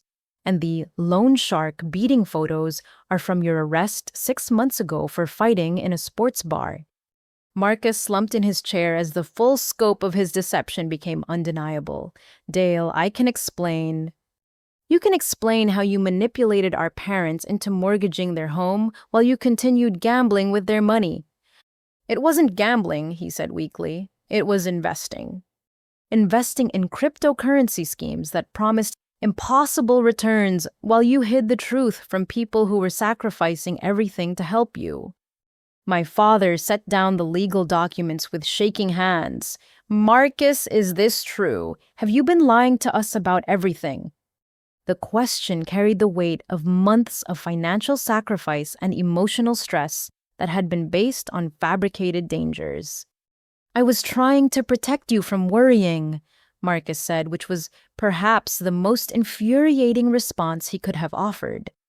You were trying to avoid accountability for your catastrophic financial decisions, I corrected, and you were willing to bankrupt our entire family rather than admit what you had actually done with the money they gave you. The revelation phase was complete. Every justification my family had offered for accessing my inheritance had been demolished. Every manipulation tactic had been exposed, and every assumption about my willingness to perpetuate their favoritism had been proven wrong. But the most important part of this confrontation was yet to come. Now they would learn what I was actually prepared to do about Marcus's crisis and what changes would be required if our family relationships were going to survive this betrayal. With the illusion of Marcus's gambling crisis thoroughly shattered, I moved to the next phase of my presentation. My family sat in stunned silence as I organized additional documentation that would expose the full scope of lies and manipulation that had brought us to this moment. Now that we've established that Marcus has been lying about his crisis, I said, let's examine the broader pattern of deception and favoritism that created this situation. I opened a second laptop and displayed a comprehensive financial analysis I had prepared, showing decades of unequal treatment between Marcus and me. This spreadsheet documents every financial gift, loan, and bailout Marcus has received from our parents since college graduation 8 years ago. The numbers were staggering when presented in aggregate. Student loan payments, car purchases, house down payment, credit card bailouts, and now the gambling Josh investment crisis added up to over $400,000 in family resources directed toward Marcus. In that same time period, I continued, the family financial support I received totaled $0. I displayed my own financial records, showing how I had funded my education business startup and major purchases entirely through my own work and savings. But the favoritism goes beyond just money. I said, opening audio files on my laptop. Let me play some highlights from Tuesday night's recording. I played the segment where my parents credited themselves for my business success, while describing Marcus as too sensitive to handle life's normal challenges. Here you can hear them taking credit for my achievements, while simultaneously using those achievements to justify withholding support that might have made my early career significantly easier. My father's voice filled the conference room as the recording played his explanation of why I needed independence, while Marcus needed guidance and financial assistance. And here, I said, playing another segment, you can hear them explicitly stating that they gave each child what they thought we needed without ever asking what we actually needed or considering whether their assumptions might be wrong. My mother winced as her own recorded voice explained how my independence proved I didn't require the same level of family support that Marcus deserved. The most revealing part, I continued, comes when they discuss their research into accessing my trust fund without my consent. I played the recording of Robert explaining how they had consulted lawyers about emergency provisions and calculated the exact logistics of liquidating my inheritance assets. This demonstrates that regardless of Marcus's crisis being real or fabricated, you were prepared to steal my inheritance to solve his problems. The word steal hung in the air like an accusation that none of them could refute. They had indeed researched how to access my trust fund and had planned to use family pressure and emotional manipulation to force my cooperation. But let's examine Tuesday night's manipulation tactics more systematically, I said, opening a new document that analyzed their psychological pressure techniques.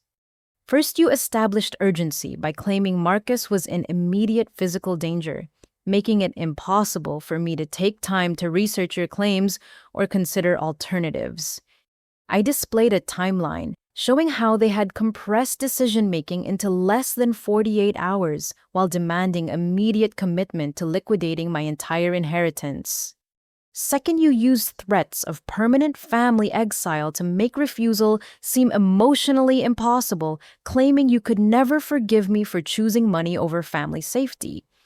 I played recordings of Janet's statements about not being able to bear seeing me at family gatherings and Robert's comments about explaining my decision to the grandchildren. Third, you weaponized my relationship with Emma and Jake by suggesting that my refusal would directly endanger innocent children I love. The recording of Marcus describing imaginary threats to his children was particularly damning when played alongside evidence that the actual creditors were legitimate business partners pursuing standard debt collection. Fourth, you attempted to rewrite family history to justify decades of unequal treatment, claiming your favoritism toward Marcus was actually wise parenting tailored to our different personalities. I played segments where they credited themselves for my independence while describing Marcus's financial dependency as evidence of his need for continued support.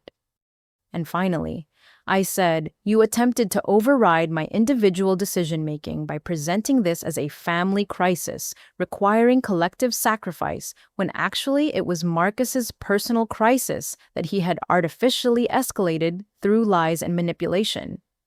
The systematic deconstruction of their tactics was devastating because it removed any possibility that their behavior had been well-intentioned or justified by circumstances. Now let's examine what Marcus has been doing while you've been sacrificing your financial security to protect him. I said, opening files showing his continued cryptocurrency investments. Bank statements revealed that even after receiving tens of thousands of dollars from our parents' retirement savings, Marcus had invested additional borrowed money in new digital currency schemes. These records show that Marcus used approximately $30,000 of the money you gave him for debt payments to instead fund new cryptocurrency investments as recently as last month. Janet's crying intensified as she realized the full scope of her son's betrayal. Not only had he lied about the nature of his crisis, but he had used their sacrifice to fund continued irresponsible behavior. The pattern is unmistakable, I continued. Every time this family has bailed Marcus out of financial trouble, he has interpreted that rescue as permission to take larger risks, knowing that family money will always be available to cover his losses. I displayed a chart showing the escalating size of Marcus's financial crises over the past 8 years, each one larger than the last, and each one resolved through family intervention. And now we reach the current crisis where Marcus fabricated a story designed to generate maximum family sympathy while concealing the reality that he had been gambling with your retirement money on cryptocurrency schemes. This evidence was overwhelming and undeniable. Marcus had systematically lied to our parents while they mortgaged their home and emptied their savings to protect him from imaginary dangers. But perhaps most disturbing is the discovery that Marcus has been planning this manipulation campaign for months, researching my trust fund and preparing emotional arguments designed to coerce my cooperation. I showed email drafts where Marcus had outlined strategies for presenting his crisis in ways most likely to generate family financial support. This wasn't desperation, I concluded. This was calculated manipulation of people who love him and would sacrifice anything to protect him. The conference room fell silent, except for my mother's quiet sobbing as the full reality of what had been done to our family became clear. So now we need to decide, I said, whether this family is going to continue enabling destructive behavior through emotional manipulation or whether we're going to transition to relationships based on honesty, accountability, and genuine support. The choice was theirs, but they were about to learn that my version of genuine support looked very different from the financial bailouts they had been expecting. The devastating evidence presentation had left my family in a state of shocked silence that gradually transformed into something approaching genuine remorse. For the first time since this crisis began, they were forced to confront the reality of their behavior without the comfortable justifications they had constructed. I want to be completely clear about something, I said, closing my laptop and looking directly at each of them. Despite everything that's happened, I am not going to abandon Marcus or let him face the consequences of his choices entirely alone. Marcus looked up from his hands with the first glimmer of hope I had seen in his eyes all evening. But I'm also not going to perpetuate the cycle of enabling that created this crisis in the first place.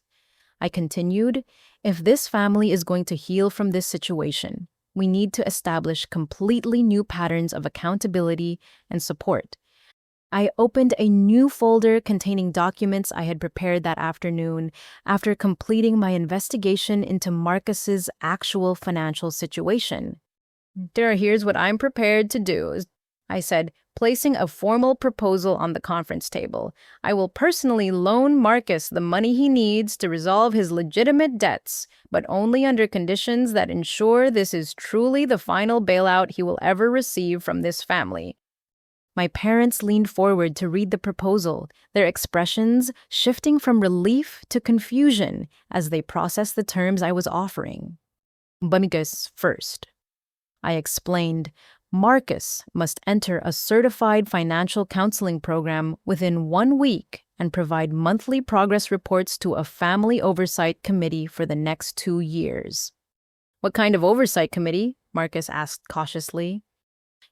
You, me, mom, and dad, plus an independent financial advisor who specializes in recovery from gambling and investment addiction, I replied. Every month you'll present your complete budget, all income sources, all expenses, and all financial decisions to this committee. The proposal outlined a level of financial transparency that would make it impossible for Marcus to hide future irresponsible behavior from family oversight. Second, this will be a loan with a formal repayment schedule at market interest rates, not a gift, I continued. You'll sign legally binding documents that treat this exactly like a bank loan, including consequences for missed payments. Robert studied the proposed payment schedule, noting that it would require Marcus to significantly reduce his living expenses and eliminate all non-essential spending for the next several years. Third, you must sell your current house and downsize to something that fits within a teaching salary budget, using the equity to make a substantial down payment on this loan. Dale. Marcus protested, Sarah and the kids love that house. Sarah and the kids deserve a father who lives within his means and doesn't put their financial security at risk for get-rich-quick schemes, I replied firmly. Fourth, you must close all investment accounts, cryptocurrency wallets, and any other financial arrangements that aren't completely transparent to the Oversight Committee. The proposal essentially required Marcus to submit to complete financial supervision until he had demonstrated sustained responsible behavior over an extended period. But fifth, I continued, our parents must also participate in financial counseling to address the enabling patterns that contributed to this crisis. Janet and Robert looked surprised to find themselves included in the accountability requirements. Your willingness to mortgage your home and empty your retirement accounts without establishing any conditions for Marcus's behavior change shows that you need professional guidance about healthy versus enabling support. The proposal required family therapy sessions focused specifically on financial dynamics and the favoritism patterns that had shaped our relationships for decades. Sixth, and this is non-negotiable, I said, you must provide written acknowledgement that your treatment of Marcus and me has been unequal, and you must commit to specific changes in how family financial decisions are made going forward. I placed a draft acknowledgement letter on the table that required my parents to explicitly recognize their favoritism and commit to involving all family members in future financial decisions that affected the family as a whole. Seventh, Marcus must write individual letters to Sarah, Emma, and Jake explaining how his financial irresponsibility has affected their family and what specific changes he's making to ensure their security going forward. The kids are too young to understand, Marcus protested. Emma is 6 years old and Jake is 3, I replied. In 10 years, they'll be old enough to understand that their father created a financial crisis that required extensive family intervention to resolve. They deserve age-appropriate honesty about what happened and what safeguards are in place to prevent it from happening again. The proposal continued with additional requirements for ongoing transparency, regular family meetings to discuss financial decisions openly and specific consequences if Marcus violated any terms of the agreement. If you accept all of these conditions, I concluded, I will provide a loan sufficient to resolve your legitimate debts immediately. If you reject any of these conditions, you're welcome to resolve your financial crisis through your own resources and methods. The room fell silent as my family processed the comprehensive nature of what I was offering and requiring. Dale, my father said finally, this is incredibly generous, but also incredibly restrictive. It's designed to help Marcus rebuild his financial life responsibly while ensuring that this family never again has to mortgage retirement security to cover his poor choices, I replied. What if Marcus can't meet the repayment schedule? Janet asked. Then he'll face the same consequences as anyone else who defaults on a loan, I said. Legal proceedings, credit damage, and potential bankruptcy, but he'll face those consequences alone without dragging the rest of the family into financial ruin. Marcus was reading through the proposal carefully, and I could see him struggling with the reality that accepting my help meant accepting unprecedented oversight and accountability. This would change everything about how I manage money, he said. That's the point, I replied. Your current approach to managing money has nearly bankrupted our entire family. Change is exactly what's needed. But what if the oversight committee disagrees with financial decisions I want to make? Then you'll have to convince 4 people, including a professional financial advisor, that your decisions are responsible before implementing them, I said, which is exactly the kind of check that might have prevented this crisis. The proposal represented a fundamental shift from enabling Marcus's irresponsibility to supporting his development of genuine financial maturity. It would provide the help he needed while establishing safeguards against future manipulation and crisis creation. I need to think about this, Marcus said finally. You have until tomorrow morning to decide, I replied. If you accept these terms, we can begin implementation immediately. If you reject them, I wish you the best of luck resolving your situation through other means. The choice was entirely theirs, but for the first time in our family's history, help was being offered with conditions that required genuine change, rather than simply returning to previous patterns of behavior. The silence that followed my proposal stretched for nearly 5 minutes as each family member grappled with the reality of what I was offering and what it would require of them. Finally, Marcus broke the silence with a confession that surprised everyone, including himself. "Dale," he said, his voice barely above a whisper, "I think I've been wanting someone to stop me for a long time, but I didn't know how to ask for that kind of help." The admission hung in the air as we all processed what he had just revealed about his internal struggle with his financial behavior. "Every time Mom and Dad bailed me out," Marcus continued, "I felt grateful, but also somehow disappointed, like they were solving the immediate crisis, but not helping me figure out why I kept creating these situations in the first place." My parents looked stunned by this revelation. Their enabling, which they had genuinely believed was helpful and loving, had actually been experienced by Marcus as a failure to provide the structure and accountability he desperately needed.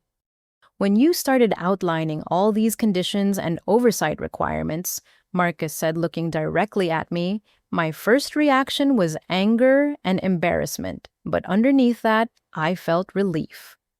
He picked up the proposal and reviewed it again, this time with an expression that looked almost hopeful. "I've been lying to Sarah about our financial situation for so long that I barely remember what honest communication feels like," he admitted. "And I've been lying to myself about whether I could control my investment behavior without outside help." Janet reached over and squeezed Marcus's hand, but for the first time in this entire crisis, her gestures seemed more supportive than enabling. "The truth is," Marcus continued, "I don't trust myself with unrestricted access to money anymore. Every time I see an opportunity that promises quick returns, I start rationalizing why this time will be different, why this time I'll be smart enough to win instead of lose." He looked around the conference room as if seeing it clearly for the first time. "The oversight committee idea actually sounds comforting rather than restrictive. Having to explain my financial decisions to people who care about me might help me make better choices." My father cleared his throat and spoke for the first time since reading my proposal. "Marcus, I owe you an apology," Robert said, his voice heavy with regret. "I thought I was protecting you by solving your financial problems, but I was actually preventing you from learning how to solve them yourself." The acknowledgement was more direct than any statement about family dynamics I had ever heard from my father. "And Dale," he continued, turning to me, "I owe you a much bigger apology. I've been treating you like you were less deserving of family support simply because you were capable of succeeding without it." He gestured toward the documentation I had presented about decades of unequal treatment. "Well, looking at these numbers, seeing this pattern laid out so clearly, I realize that we've been punishing you for your strength while rewarding Marcus for his dependency." Janet was crying again, but these tears seemed different from her earlier emotional manipulation. "I think I've been so focused on Marcus's immediate needs that I never considered whether our help was actually helping or just postponing harder conversations that needed to happen," she said. She looked at the proposal again, focusing on the requirements for family therapy and acknowledgement of favoritism. "Reading your conditions for family counseling made me realize that I don't actually know how to support my children without either solving their problems for them or expecting them to solve everything alone." The admission was perhaps the most honest thing my mother had said about her parenting approach in my entire adult life. "Dale, your proposal isn't just about helping Marcus," she continued. "It's about teaching all of us how to have healthier relationships where help comes with appropriate boundaries and expectations." I felt something shifting in the emotional atmosphere of the room.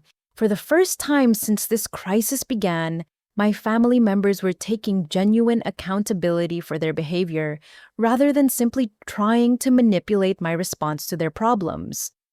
"The family therapy requirement particularly appeals to me," Robert added.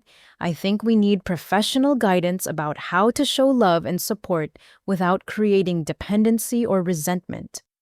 Marcus was now reading through the proposal section by section, making notes in the margins as he considered each requirement. The financial transparency aspects will be difficult, he said, but they're also probably necessary. I've been hiding so much from Sarah that our marriage has suffered even beyond the financial stress. He looked up from the documents with an expression that seemed more mature than anything I had seen from him during this entire crisis. I want to accept your conditions, he said, all of them, even the ones that feel embarrassing or restrictive, because I think those are exactly the ones I need most. Are you sure, I asked, this isn't a temporary arrangement? The oversight and accountability requirements continue for years, not months. I'm sure, Marcus replied with more conviction than I had heard in his voice since we were children. I'm tired of being the family member who creates crises that everyone else has to solve. I want to become someone who contributes to family stability instead of threatening it. My parents were looking at each other with expressions that suggested they were having an entire conversation through eye contact. We want to accept the conditions too, Janet said finally. The family therapy, the acknowledgement letter, the changes in how we make financial decisions. All of it. Even if it means admitting that our parenting approach created some of the problems we've been trying to solve, I asked. Especially because it means admitting that, Robert replied. We can't fix what we don't acknowledge. The transformation in the room was remarkable. What had begun as a manipulation session designed to coerce my inheritance had become a genuine family reckoning with patterns of behavior that had shaped our relationships for decades. But I needed to be certain that this awakening was genuine rather than another strategic approach to securing my financial help. Before we move forward, I said I want everyone to understand that accepting these conditions means permanent changes in how our family operates. This isn't something you can agree to now and gradually abandon later. We understand, Marcus said, and honestly, I hope the changes are permanent. I don't want to go back to being the person who could lie to people who were sacrificing everything to help me. The commitment felt authentic, but the real test would come in the weeks and months ahead as the initial motivation of crisis faded and the ongoing work of building healthier relationships required sustained effort from everyone involved. 6 months after that confrontational evening in my office conference room, I sat in the same space reviewing monthly financial reports from Marcus and reflecting on how dramatically our family dynamics had transformed. The changes hadn't been easy or immediate, but they had been profound and, most importantly, sustainable. Marcus had embraced the oversight committee structure with a dedication that surprised everyone, including himself. His monthly presentations to our family group and financial advisor had evolved from nervous defensive explanations to confident discussions of budgeting strategies and long-term planning goals. The weird thing Marcus had explained during our most recent family meeting is that having to justify my financial decisions to other people has actually made me more confident about the decisions I'm making, not less. The forced transparency had eliminated the secrecy and shame that had fueled his irresponsible behavior for years. When every expenditure had to be documented and explained, he found himself naturally gravitating toward choices he could defend proudly, rather than decisions he would need to hide. The downsizing from his previous house had been emotionally difficult for his family, but Sarah had ultimately expressed relief that their monthly expenses finally aligned with Marcus's actual income rather than the fictional income he had been promising through get-rich-quick schemes. I feel like I can actually plan for our future now, Sarah had told me privately, instead of constantly worrying about what financial surprise Marcus might spring on me next. The children had adapted to their smaller home with the resilience typical of young kids, and Emma had surprised everyone by expressing pride that her family was being responsible with money after Marcus provided an age-appropriate explanation of why they had moved. But perhaps the most significant change had occurred in my parents' approach to supporting their adult children. The family therapy sessions had forced Janet and Robert to confront how their well-intentioned enabling had actually hindered Marcus's development while taking my independence for granted. I realized that I had been giving Marcus money instead of confidence, my mother explained during one particularly breakthrough session, and I had been giving Dale expectation instead of support. The acknowledgement letter they had written, formally recognizing decades of unequal treatment, had been emotionally difficult for them to compose but therapeutic for everyone to discuss. More importantly, they had followed through on their commitment to involve both Marcus and me in any family financial decisions that affected multiple people. When they decided to refinance their house to recover from the financial damage of Marcus's crisis, they consulted with both of us about terms and timeline. When Marcus requested a temporary reduction in his loan payments to cover unexpected car repairs, the decision was made by the full oversight committee, rather than through private emotional appeals to our parents. The structured approach to family financial discussions had eliminated the secrecy and favoritism that had characterized our relationships for decades. Every decision was transparent, every family member had input, and every choice was made with consideration for how it affected everyone involved. The most surprising thing Robert had noted during a recent family dinner is how much less stressful it is to make decisions as a group rather than trying to protect everyone from difficult conversations. My relationship with Marcus had undergone the most dramatic transformation. The combination of accountability requirements and genuine support had allowed us to develop an adult-sibling relationship based on mutual respect rather than the resentment and enabling that had defined our interactions since childhood. Dale. Marcus had said during one of our monthly check-ins, "I never thanked you properly for refusing to just give me the money I demanded." He had been making steady payments on his loan to me while simultaneously rebuilding his savings and establishing the kind of financial stability he had never achieved during his years of family bailouts.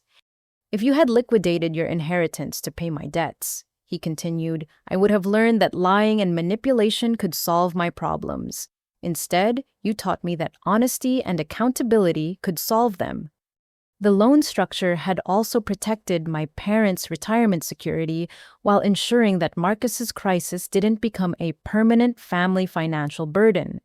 Instead of everyone sacrificing for one person's poor choices, one person was taking responsibility for rebuilding after his own mistakes. But the transformation had extended beyond just financial relationships. The family therapy sessions had addressed communication patterns, boundary setting, and the favoritism dynamics that had shaped our interactions since childhood. "I think the most important thing I learned," Janet reflected, "is that treating children differently doesn't mean loving them differently. Marcus needed structure and accountability while Dale needed encouragement and recognition. We got that backwards for years." The ongoing therapy had helped all of us develop new ways of showing support that didn't involve either solving problems for each other or expecting everyone to handle everything alone. When I had faced a challenging period in my business earlier that year, my parents had offered emotional support and advice without trying to solve my problems for me. When Marcus had struggled with temptation to invest in a new cryptocurrency opportunity, the family had provided accountability and perspective without shaming him for the temptation. Perhaps, most significantly, my parents had begun making efforts to balance their lifetime of favoritism toward Marcus by actively supporting my goals and recognizing my achievements. It was too late to change the past, but it wasn't too late to build more equitable relationships going forward. Dale. Robert had said during my birthday dinner, "I want you to know that we see now how much strength it took for you to build your success without family support, and we're proud of what you accomplished even when we weren't paying attention." The acknowledgement meant more than any financial gift could have because it represented genuine recognition rather than obligation or guilt. As I reviewed Marcus's latest financial report noting his consistent progress toward full loan repayment and genuine financial responsibility, I reflected on how protecting my inheritance had ultimately allowed me to help my family more effectively than sacrificing it would have. The trust fund I had established remained intact, providing me with long-term security while also serving as protection against future family financial crises. But more importantly, the crisis it had precipitated had forced all of us to develop healthier patterns of support and accountability that would serve our relationships for decades to come. The family meeting that was supposed to end with my financial sacrifice had instead begun a process of genuine healing that addressed the root causes of our dysfunction, rather than just treating its symptoms. As I write this story, exactly 1 year after that dramatic confrontation in my office conference room, I'm sitting in my parents' newly refinanced home during what has become our monthly family financial check-in meeting. The transformation that began with crisis has evolved into something none of us could have imagined when this journey started. Marcus just finished presenting his annual financial report to our oversight committee, showing not only that he has paid off 60% of his loan to me ahead of schedule, but that he has built up a 6-month emergency fund and started contributing to a retirement account for the first time in his adult life. The most important thing, Marcus told us, is that Sarah and I are making financial decisions together now, instead of me hiding problems and trying to solve them secretly. His marriage, which had been strained to the breaking point by years of financial secrecy and instability, had grown stronger through the forced transparency and accountability that my conditions required. Sarah had become an active participant in the monthly oversight meetings, providing perspective on family budgeting and long-term planning that helped everyone make better decisions. Emma and Jake, now 7 and 4, had adapted beautifully to their family's more modest lifestyle. More importantly, they were growing up in a household where financial decisions were made openly and responsibly rather than hidden behind layers of shame and desperation. I want my kids to learn that money is a tool for building security and helping others. Marcus had explained, not a source of stress and family conflict. The children had no memory of their father's gambling crisis, but they were developing healthy attitudes toward money and family responsibility that would serve them throughout their lives. My parents had undergone their own remarkable transformation through the family therapy process. Janet and Robert had learned to express support for their adult children without either solving their problems or expecting them to manage everything alone. The most valuable thing we learned, Janet reflected during today's meeting, is that loving someone means helping them develop their own strength, not removing all challenges from their path. They had also made significant progress in addressing the favoritism patterns that had shaped our family for decades. While they couldn't change the past, they had committed to ensuring that future family decisions considered everyone's needs and contributions equally. The monthly oversight meetings had evolved from crisis management sessions into genuine family planning discussions where everyone's input was valued and considered. We discussed major purchases, career decisions, and long-term goals as a family unit while respecting individual autonomy and decision-making authority. My business had continued thriving throughout this period, actually growing stronger as I gained confidence from successfully navigating such a complex family crisis. The skills I had developed in setting boundaries and requiring accountability had translated into more effective client relationships and business partnerships. "Dale, I need to tell you something," Marcus said as today's meeting was concluding. "I've been thinking a lot about what would have happened if you had just given me the money I demanded last year." He paused, gathering his thoughts with the deliberate consideration that had replaced his previous impulsiveness. "I think I would have paid off those debts and then gradually convinced myself that I had learned my lesson, without actually changing any of the behaviors that created the crisis in the first place." The insight was profound because it demonstrated how much his understanding of his own patterns had deepened through the accountability process. Within 2 or 3 years, I probably would have created an even bigger financial crisis because I would have learned that family manipulation works when the stakes are high enough. Instead, Sarah added, he learned that honesty and hard work solve problems more effectively than dramatic stories and emotional appeals.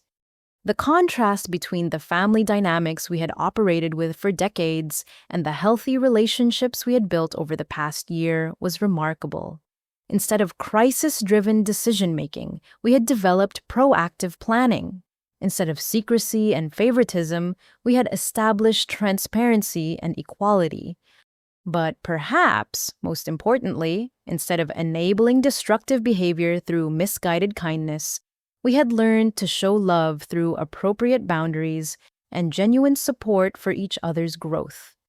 I want to share something with all of you, I said, opening a folder I had brought to today's meeting. 6 months ago, I updated my trust fund structure based on what I learned from our family crisis. I showed them documents indicating that I had established provisions for genuine family emergencies while maintaining protections against manipulation and enabling. The new structure includes funding for family members who face legitimate crises beyond their control, but it requires the same oversight and accountability measures that helped Marcus rebuild his financial life. The update meant that future family members would have access to support during true emergencies while being protected from the enabling dynamics that had nearly destroyed our relationships. It also includes provisions for education funding for Emma and Jake with built-in financial literacy requirements that will help them develop healthy relationships with money from an early age. My niece and nephew would grow up with resources to support their goals, but also with the knowledge and skills necessary to manage those resources responsibly. As our family meeting concluded, and everyone prepared to return to their daily lives, I reflected on how the crisis that was supposed to devastate my financial security had actually strengthened every aspect of my life. The trust fund I had established to protect my inheritance had served its purpose perfectly, but more importantly, it had created the conditions necessary for my family to develop genuine health and mutual support. Marcus had become the brother I had always hoped he could be: responsible, honest, and genuinely concerned about how his choices affected other people. My parents had evolved into the supportive, equitable parents I had needed them to be throughout my adult life. Most significantly, our family had learned that love expressed through appropriate boundaries and accountability creates stronger relationships than love expressed through unlimited tolerance and enabling. "Thank you," Marcus said as he hugged me goodbye, "for caring enough about our family to refuse to enable my self-destruction." The gratitude was genuine because he had experienced firsthand how much more helpful structured support could be than unconditional bailouts. As I drove home from that family meeting, I thought about the lesson that had emerged from our year of crisis and healing. Sometimes the greatest gift you can give people you love is teaching them that your love cannot be manipulated or purchased, and that healthy relationships require mutual respect and accountability from everyone involved. True family loyalty means caring enough to set boundaries that help everyone grow into better versions of themselves, even when those boundaries initially feel restrictive or unfair. The inheritance I had protected had remained intact, but the family relationships I had been willing to risk in order to protect it had emerged stronger and more authentic than they had ever been before. 1 year later, I understood that the real inheritance I had preserved wasn't money in a trust fund, but the possibility of genuine love and respect within a family that had learned to support each other without enabling each other's worst impulses. That inheritance was worth far more than any amount of money, and it would continue growing in value for generations to come. Have you ever found yourself in a situation where family members expected you to sacrifice your own security to fix problems they had created through poor choices? How did you handle the pressure to choose between your boundaries and family harmony? I'd love to hear your thoughts in the comments below. If this story resonated with you, please like this video and subscribe for more true stories about family dynamics, personal boundaries, and finding the courage to do what's right, even when it's difficult. Share this video with anyone who might benefit from hearing about the importance of setting healthy boundaries with people you love. Thank you for listening, and remember that sometimes the most loving thing you can do for your family is refusing to enable their destructive choices, even when that refusal feels harsh in the moment. True family support means helping each other grow stronger, not just solving each other's problems.